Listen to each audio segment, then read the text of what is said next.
할렐루야. 자, 그렇다면 성경에는요, 축복으로 시작해서 축복으로 끝이 나는데요. 하나님은 복 주시기를 기뻐하시고 즐거워하십니다. 그리고 또 주시고 나서도요, 더 주고 싶어서 안 달라신 하나님이십니다. 아멘. 아멘. 크게 하는 분의 복이 될 줄 믿습니다. 성경에서는 복이라고 하는 단어가요, 제가 정확하게 세어봤어요. 990회가 나와 있어요. 그러니까 얼마나 하나님께서 복 주고 싶어 하시는지, 그래서 우리가 아시는 것처럼 잘 아시는 대로 인간을 창조하시고 첫 번째 명령이 뭡니까? 생육하고 번성하여 땅에 충만하라. 땅을 다스리고 정복하라. 이것이 하나님의 복의 명령입니다.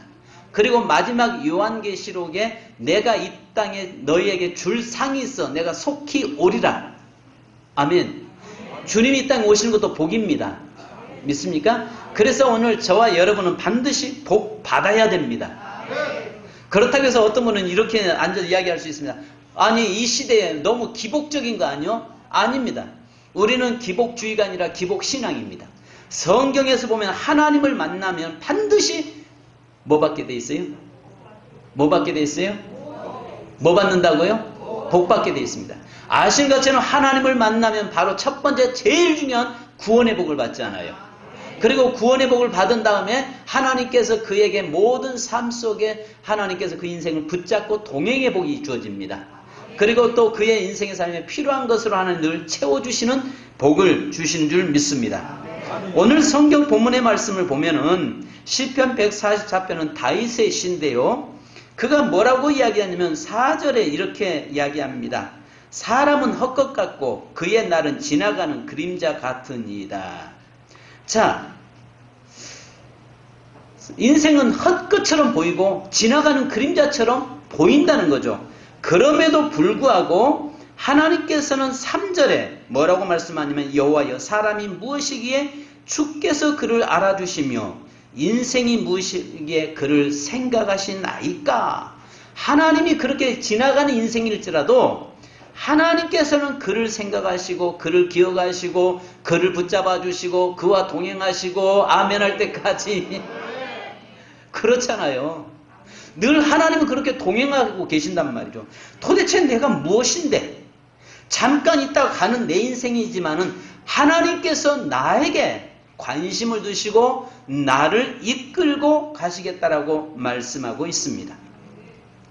오늘 우리가 성경을 읽다 보면요, 항상 하나님께서는 먼저 결과를 이야기하시고 난 다음에 왜 그렇게 되었는가에 대해서 설명을 하고 있습니다.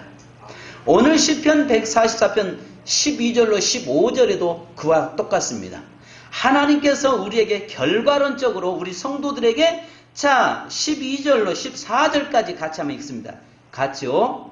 이 복이 우리 6월달에는 우리 교회가 부욕해 하리라 합니다. 부욕해 하리라.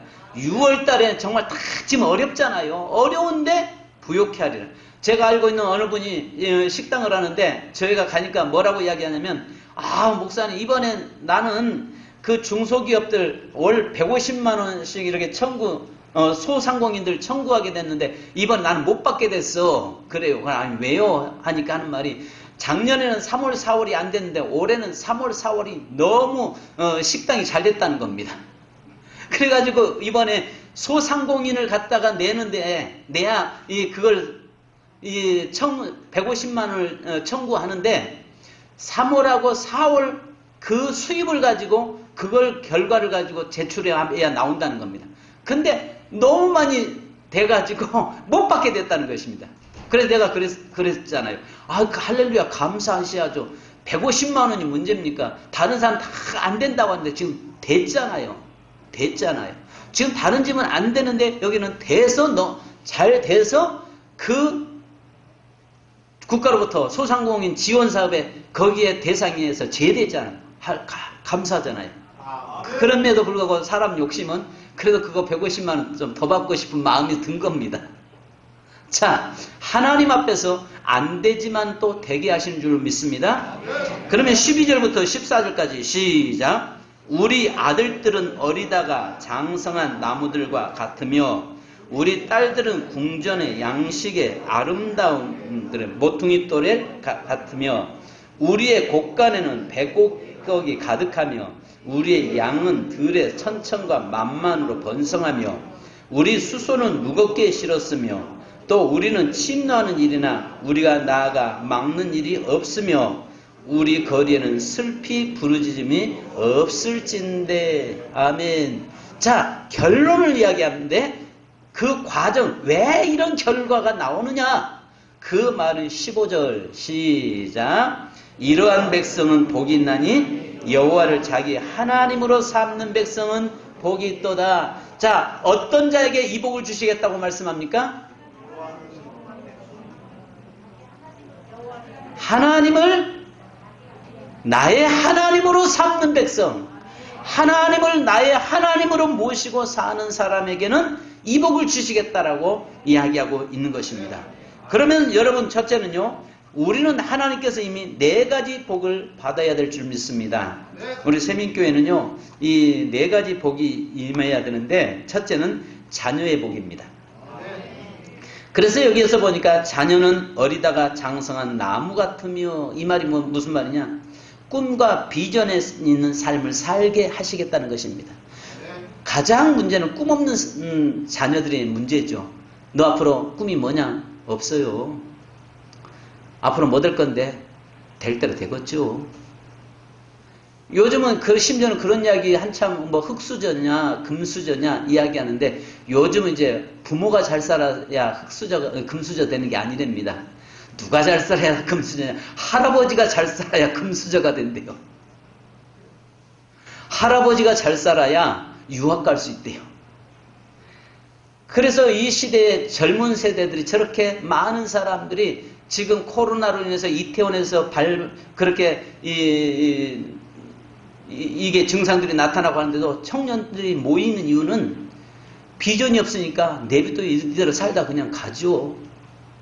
그러니까 아무리 국가에서 이걸 좀 관리해라, 이걸 좀 주의해라 떠들어도 청년들이 말 안 듣는다는 겁니다. 자기들이 그냥 더 오히려 그 홍대나 이태원 쪽에는 더 많은 청년들이 모여서 마시고 먹고 취하고 지금 그렇답니다. 왜 그러냐? 꿈이 없으니까, 내일이 없으니까 그냥 놔두라고 이대로 살다 그냥 죽으면 죽겠다라고 이야기하는 그런 시대 속에서 살아가는 세대가 되었습니다. 그런데 하나님께서 그의 자녀들에게는, 하나님의 자녀들에게는 꿈과 비전을 주시겠다고 말씀합니다. 그래서 여기서는 아들들은 어리다가 장성한 나무 같으며, 이 말은 원문에는요, 우리 아들들은 어렸을 때 잘 자란 나무 같으며 로 되어 있습니다. 우리 아들들은 어렸을 때 잘 자라는 나무 같으며. 자, 여러분, 여기에 초기에 빨리 성장하는 나무라는 뜻입니다. 하나님의 권능의 개입으로 짧은 시간 동안 급속히 이루어지는 번영을 나타내는 말입니다. 짧은 기간이지만 급속도로 자라도록 만드시겠다라고 이야기합니다. 그래서 성도님들, 여러분 자녀가 비록 꿈이 없다고 할지라도 여러분이 하셔야 할 것은 기도로 그 자녀를 양육시켜 주시기 바랍니다. 기도를 하면은 반드시 하나님께서 우리의 기도를 통해서 자녀를, 하나님께서 여기에 말씀한 것처럼 장성한, 어리다가 장성한 나무같이 세워주시겠다고 말씀합니다. 우리 교회가 중국 사천성 성도의 복음을 전했잖아요. 그래서 제가 거기에 있는 선교사님들에게, 현지 목회자들에게 강의하러 3개월마다 한 번씩을 제가 들어갔잖아요. 근데 거기 가보면 대나무가 어느 정도냐면요, 굵기가 이 정도 굵은 대나무들이 쫙쫙 뻗어 있는 것을 전 봤습니다. 그래서 이것을 목죽이라고 합니다. 대나무가 너무 크니까 목죽인데요, 이 나무들은, 이 대나무들은 처음에 씨를 뿌려놓거나 아니면 그냥 하나 이 쪽을 따서 심어 놓으면 한 5년 동안 전혀 보이지 않는다는 겁니다. 그런데 한 5년 정도 지나면 삐삐이 올라오는데, 과연 이게 뭘 이렇게 5년 동안 아예 잊어버리고 있으면 어느 날 갑자기 이게 올라오기 시작하면 그때부터는 하루에 몇십 cm씩 자라는데 무려 2m, 25m까지 자라는 그런 나무가 된다는 것입니다. 겉에 보기에는 바로 안 자라는 것 같지만은 그 밑에서 뿌리가 내린 다음에 그 다음에 자라는데, 저와 여러분이 우리 자녀를 위해서 기도는 하나님을 의지하면서 기도하는 뿌리를 내리게 하는 그 역사를 믿습니다. 우리가 뿌리를 내려놓으면 그 다음에 하나님께서 우리 자녀들을 키워주실 줄 믿습니다. 자, 근데 본문에 보니까 또 다른 궁전의 양식대로 아름답게 다듬은 모퉁이 돌의 아름다운 돌이다 라고 이야기합니다. 성도 여러분, 건물을 지을 때 가장 아름다운 돌이 어느 돌인지 아십니까? 가장 아름답게 정교하게 꾸며놓은 돌을 여러분 옛날 궁궐이나 이런 데 가서 보시면요, 모퉁이 돌입니다. 왜 그러냐? 앞에 있는 돌은 절반만 꾸며놓으면 됩니다. 근데 모퉁이 돌은 기역자를 꾸며야 되기 때문에 가장 아름다운 돌이 모퉁이 돌들입니다.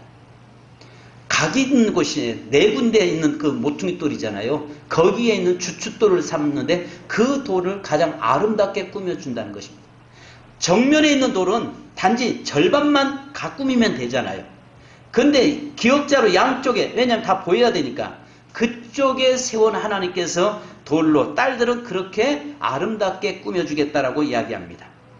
여기서 뭘 말씀하냐면은 딸을 품이 있고 우아하고 귀하고 아름답게 하나님이 키워주시겠다는 겁니다. 할렐루야. 우리 사랑하는 귀한 딸들에게는 하나님께서 품이 있고 우아하고 귀하고 아름답게 하나님이 양육시킬 줄 믿습니다. 아들 없는 집은 섭섭할걸? 아니, 딸 없는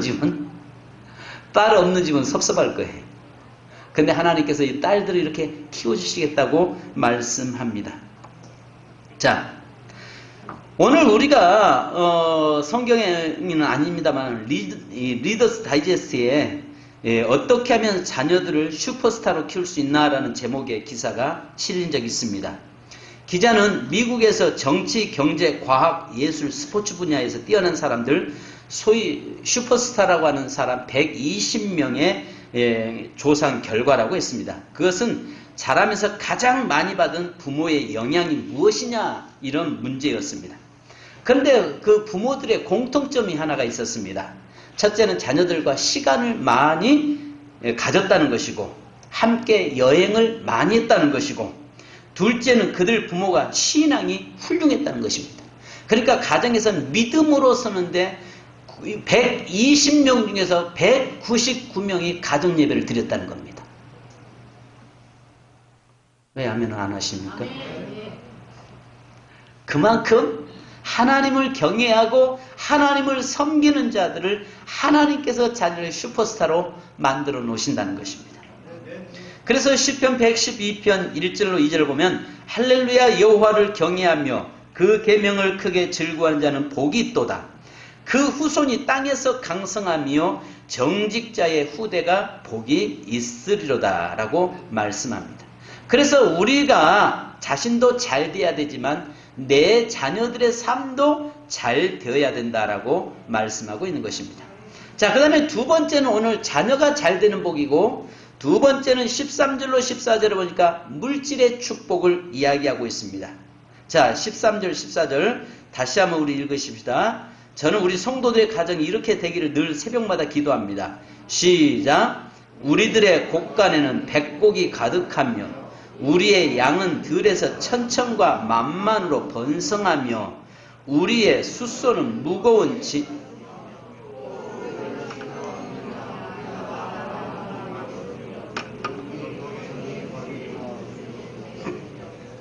여러분, 이것이 바로 물질 축복의 말씀입니다. 경제적인 번영을 말하고 있습니다. 우리의 곳간에는 백곡이 가득하고, 백곡은 모든 종류의 곡식을 말합니다. 그러니까 농사가 풍년이 돼서 수많은 종류의 곡식이 100배의 결실을 맺고 창고마다 가득하다는 말입니다. 그 당시 화폐의 최고 가치는 곡식이요 짐승이었습니다. 이 말을 지금 우리들의 형편으로 이야기하자면 통장에 예금이 가득하고 돈 지갑이 묵직하다는 말입니다.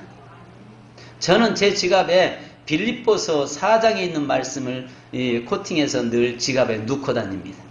그때 언젠가 우리 성도들에게 그 코팅해서 한 장씩 제가 넣어드렸죠. 그래서 그 지갑에다가 그 말씀을, 빌립보서 4장에 있는 말씀을 넣어가지고 다니는데 하나님께서 그 다음부터 제 지갑이 마르지 않습니다. 할렐루야.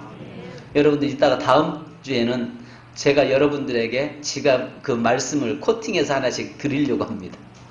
그래서 지갑에다 코팅해서 넣고 다닐 때보다 그때부터 가만히 보니까 물론 왜 안 마르겠어요. 마르겠지만 그런데 제 지갑 속에 거의 돈이 떨어지지는 않습니다. 1,000원짜리 한 장이라도 반드시 들어있습니다. 근데 그 이유는 뭐냐면 그 말씀을 넣고 그 말씀 약속을 붙잡고 사니까 하나님께서 그렇게 저에게 주시는 것 같습니다. 자, 여기서 양은 들에서 천천과 만만으로 번성하며, 온문에는 천이 되고 만이 되며 입니다. 그러니까 여기서 천천이요 만만이다 이 말은 천이 되고 만이 되고 점점 늘어나겠다라고 말씀하고 있는 겁니다. 100배가 아닙니다. 30배, 60배, 100배 중에서 100배가 제일 큰데 이것보다 더 큰 천이 되고 만이 되게 하시겠다라고 말씀하고 있는 것입니다. 성도 여러분, 오늘 우리의 삶에서 하나님께서 물질적인 축복을 주시겠다고 말씀하는데 이 말씀을 좀 6월달 좀 붙잡기를 원합니다. 그 다음에 14절을 보니까 세 번째는 보호의 축복입니다. 자, 여기에서 14절 후반절을 한번 다 같이 또 읽으십시다. 여기에 14절 다시 한번 읽습니다. 자, 시작. 우리의 숫소는 무겁게 실었으며 또 우리를 침노하는 일이나 우리가 나아가 막는 일이 없으며 우리의 거리에는 슬피 부르짖음이 없을진데. 자, 이 말씀이 뭡니까? 여기서 하나님께서 우리에게 이 보호의 축복을 주시는데요.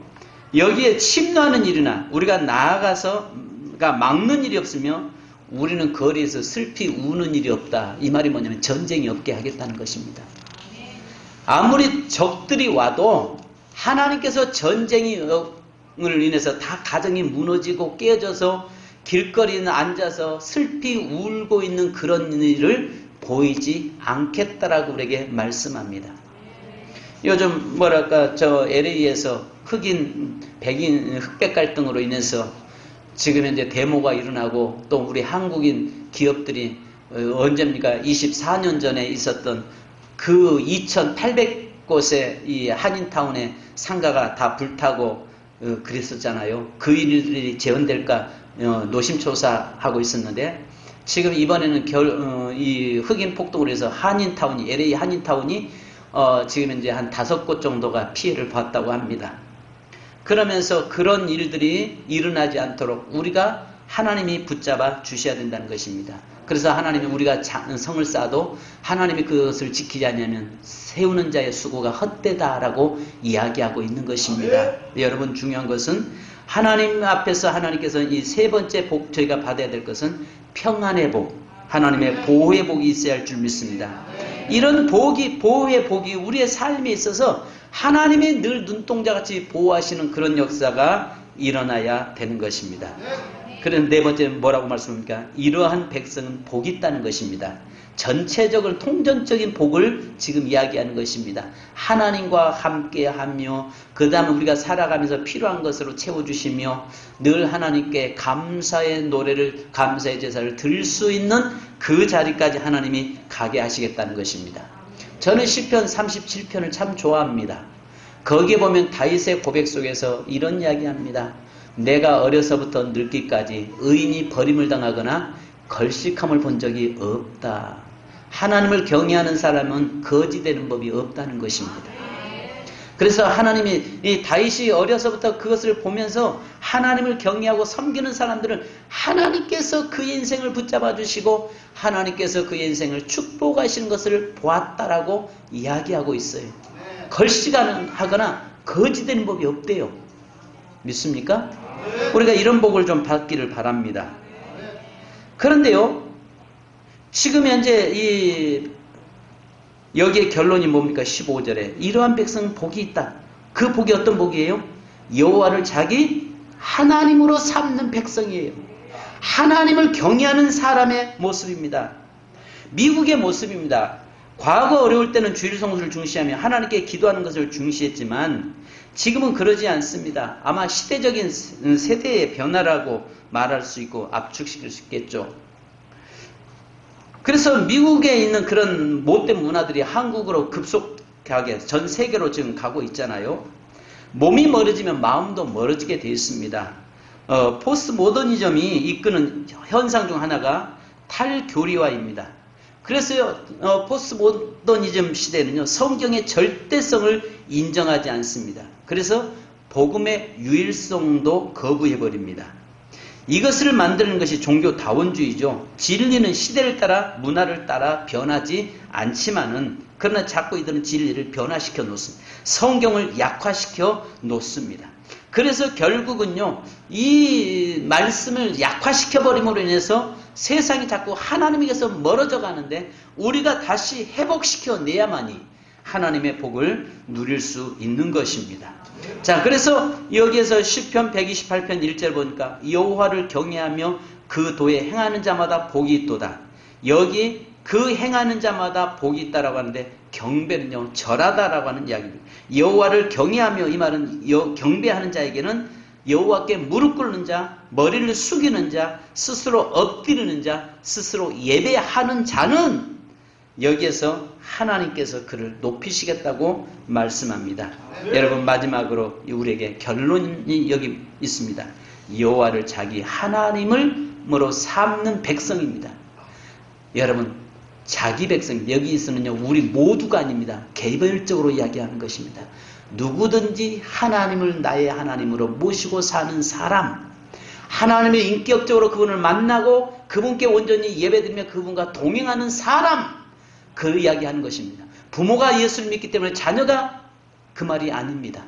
남편이 예수를 믿기 때문에 아내가 예수 잘 믿으니까 남편이 그 말이 아닙니다. 분명히 신앙은 1대1입니다. 신앙은 개별적으로 하나님과 나와의 관계를 이야기하는 것입니다. 그래서 여호와를 자기 하나님으로 삼는 백성은 이렇게 이야기하고 있는 것입니다. 그러면 어떻게 살아야 됩니까? 하나님이 여기에서 자기 하나님을 삼고 사는 사람의 특징이 뭡니까? 예배자입니다. 바른 예배자로 살아야 되는 것입니다. 예배가 얼마나 중요한지 모릅니다. 모세는요, 여러분, 출애굽 목적을 이렇게 선언합니다. 출애굽 3장 12절에 보면 내가 정녕 너와 함께 있으리라. 내가 백성을 애굽에서 인도하여 낸 후에 너희가 이 산에서 하나님을 섬기리니 예배드리니 이것이 내가 너를 보낸 증거니라. 여러분, 이스라엘 백성들을 애굽에서 불러낸 것도 뭐 하기 위해서예요? 예배드리게 하기 위해서예요. 그들을 가나안 땅에 들어가게 하신 것도 뭐예요? 예배드리게 하기 위해서입니다. 우리를 그의 아들 예수 그리스도를 통해서 우리를 구원시켜낸 이유도 뭐예요? 예배자로 세우기 위해서입니다. 그래서 여기에서 자기 하나님을 삼는 자는 복이 있다, 이 말은 뭐냐면 하나님 앞에 예배자로 서는 자는 복이 있다는 것입니다. 하나님 앞에 온전한 예배를 드리는 자에게는 이 네 가지의 복을 하나님이 주시겠다라고 약속하고 있는 것입니다. 오늘 저와 여러분이 아무리 힘들고 어려워도 예배만큼은 무너지지 않기 원합니다. 언젠가 그런 이야기, 사람들이 이런 이야기예요. 아, 이번 코로나 때 세민교회는 어땠어요? 예배 드렸어요? 네, 드렸습니다. 어떻게 드렸어요? 오늘 온전히 다 드렸습니다. 그래요? 대단하신다 그래요. 아, 대단할 게 뭐 당연한 일을 뭘 대단하다고 하세요? 뭐 이상 안 할 짓 한 것처럼 그렇게 사람들이 보더라고요. 이번 코로나 바이러스 통해서 예배를 어떻게 드렸습니까? 우리는 온전히 다 드렸습니다. 예? 처음에 놀래요. 두 번째는 대단하십니다. 왜? 내가 안 하던 데 됐어요? 아, 왜 그렇게 이야기하세요? 당연한 걸 가지고 왜 그러십니까? 여러분, 당연한 일 아니겠어요? 당연한 일이라니까요. 그래, 우리가 물론 방역은 철저히 해야죠. 그러지만 예배를 타협해서는 안 된다는 것입니다. 성도 여러분, 1950년대까지만 해도 미국은 주말이면 모든 상가가 문을 닫고 주일이면 가족들이 정장을 하고 교회 나가는가 예배를 드렸다고 하죠. 근데 지금도 이제 이 미국 가면 남부, 중부 쪽에서 바이블 벨트가 이렇게 형성되어 있는데 그쪽에는요, 주일날 술도 안 팔아요. 미국이 타락했다고 하죠. LA나 이쪽 북쪽으로만 타락됐죠. 남부 쪽은요, 아주 경건한 그리스도인들 어느 도시나 들어가면 거기에 십자가가 그 마을의 입구에 세워져 있고요. 술도 팔지 못하도록 그렇게 주가 법을 정해서 주일날 술 팔면 큰일 납니다. 그런 법 미국의 주도 있습니다. 그런데 점점 타협해 가고 있다는 거죠. 그래서 사람들이 주말이면 저마다 이제 시간이 지나면서 삶이 여유가 되니까 문을 닫고 산으로, 들로, 술집으로, 파티장으로 빠져나갔습니다. 교회는 텅텅 비기 시작했습니다. 그리고 나서 교회가 건물을 파는 교회가 늘어나기 시작했습니다. 그래도 감사한 것은 우리 한인들이 한인교회가 그 팔고 있는 그 교회들을 지금 현재 계속 매입해서 거기서 우리 한인교회를 세워간다는 게 이게 참 대한민국 국민이 복받을 민족이죠. 세계 도처에서 여러분 과거에는 전 세계를 다스리고 가장 영향력 있는 국가였는데 지금은 전 세계 도처에서 위신이 추락했고 경제가 흔들리고 도덕이 땅에 떨어지기 시작했습니다. 한마디로 말하면 미국 사람들이 하나님을 멀리하고 예배를 포기하자 하나님은 저들을 포기하고 계신 것입니다. 성도 여러분, 저와 여러분의 삶에서 온전한 예배자로 서기 원하고 여호와를 자기 하나님으로 삼는 백성, 어떤 일이 있어도 하나님 예배드리는 일을 포기하지 않고 타협하지 않고 어떤 일이 있어도 하나님을 나의 하나님으로 삼고 사는 저와 여러분 되기를 주님의 이름으로 축원합니다. 그런 자에게 오늘 여기에 12절부터 14절 다시 한번 같이 주여 이 복이 우리에게 내게 내 자녀에게 임하게 하옵소서.